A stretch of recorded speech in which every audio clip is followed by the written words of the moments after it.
Hi, I'm Chris Glover, the NDP critic for technology and innovation. Welcome to Tech Talks. Hi, welcome back to Tech Talks. I'm MPP Chris Glover, and today I'm joined by Dr. Amir Asif, who's the Vice President of Research and Innovation at York University, and also by Sarah Howe, who's the Assistant Vice President of Innovation and Research Partnerships at York University. Welcome to Tech Talks. It's so great to have you here. Sarah, why don't we start with you? Tell us a little bit about what you do. Absolutely. Thanks for having me, Chris. I really appreciate it. As the Assistant Vice President of Innovation and Research Partnerships, it's my role within the division to work with faculty members, students, and in some instances, community members to get the research results and the ideas out of the labs, out of their minds, so into society so that they can have social and economic impact. Wow. Okay. Well, we're going to follow up because I want to know about some, particular research or specific research projects. Amir, tell us about your role at York University. First of all, thank you, Chris, for extending this invitation. My role is to focus on innovation, commercialization, and entrepreneurship, essentially bringing the research from the research labs of our researchers for commercialization. Okay, you know what? And again, we're going to come back to you because I want to find out, some of the specific projects that you've been working on. I will say that I have a fondness for York University. Before becoming an MPP, I was a professor there, an adjunct professor in the Equity Studies Department, and I taught a course on the history and economics of Ontario. Asking questions about that, but first, let's go to some projects. So, Amir, if you could start, give us some examples of some projects that students have been working on and the impact that they've had. Certainly, Chris. To give you a practical application, let's speak of a person who is physically handicapped. Okay. And is using, for example, a robotic chair.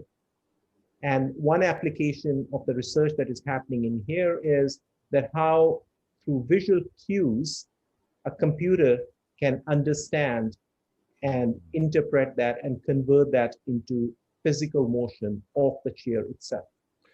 I think I saw something. I used to be a school board trustee as well, and we had a school for students with disabilities. And they got this eye gaze technology, and I put it on it's like a pair of glasses, and you click the mouse by blinking, and you move the mouse by moving your eyes. Is that the kind of technology you're talking about? Precisely, but it is more advanced than that. So basically, the person is able to control the motion of the robotic chair, move it forward, backward, and so on and so forth. So that is just one particular application. The other applications of computer vision in the physical world as well. Okay, so this means that somebody, and my mother has a friend who was paralyzed from the eyes down. So she's only been able to have eye movement for the last 40 years. But you're saying now with this technology from coming out of York University, she would be able to move her own wheelchair with her eye movement. Exactly. That is really, really mind-blowing and impressive. So thank you. Sarah, I want to come over to you. So tell us about some of the projects that you are working on. So within the research labs, one of the projects that we've been working on and is very successful is a privacy protected data platform. This is coming out of the labs of Dr. Marin Latoyo. Often when you have a data owner and a data user, it takes a lot of work. The data user would have to make a request to the data owner. The data owner has to put that request together, then make sure everything is protected and private, and then shares that. It's a long, very costly process. This platform allows that process to be completely automated. So the data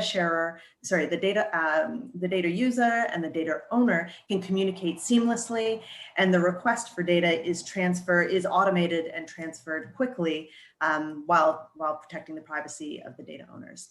And this is now a startup company that we've created called Bitnobi. It can be used anywhere. Currently, they're partnering with the Toronto Public Library on their data needs. They're partnering with Roche, which is a pharmaceutical company, on their data needs, and most recently with Diabetes Action Canada to see how they can share health information for diabetes across the nation. What is the role of government and of public colleges and universities in maintaining and developing our tech ecosystem? So a great example of this would be our partnership with the National Research Council, who've provided us funding to match small, medium enterprises across Canada with our researchers for AI related research projects. And this helps small companies really develop their technology and move it faster along the commercialization spectrum. Do you have an example about this kind of AI projects? Absolutely. Go So ahead. we have one of the great stories.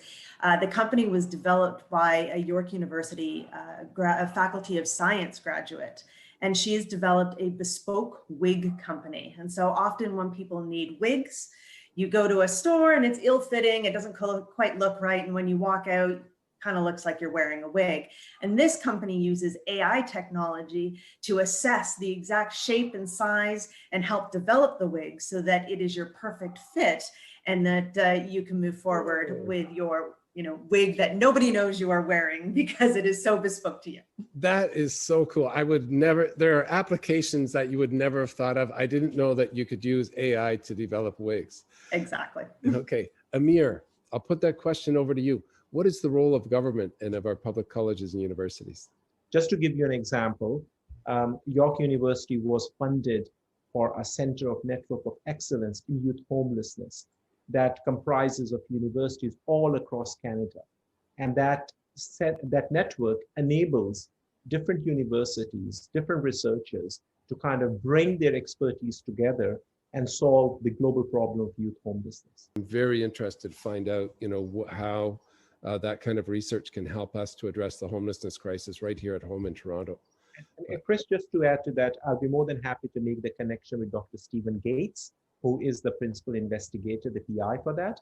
And as a matter of fact, we have just signed a memorandum of understanding with United Nations to establish a United Nations Center of Excellence at York in youth homelessness.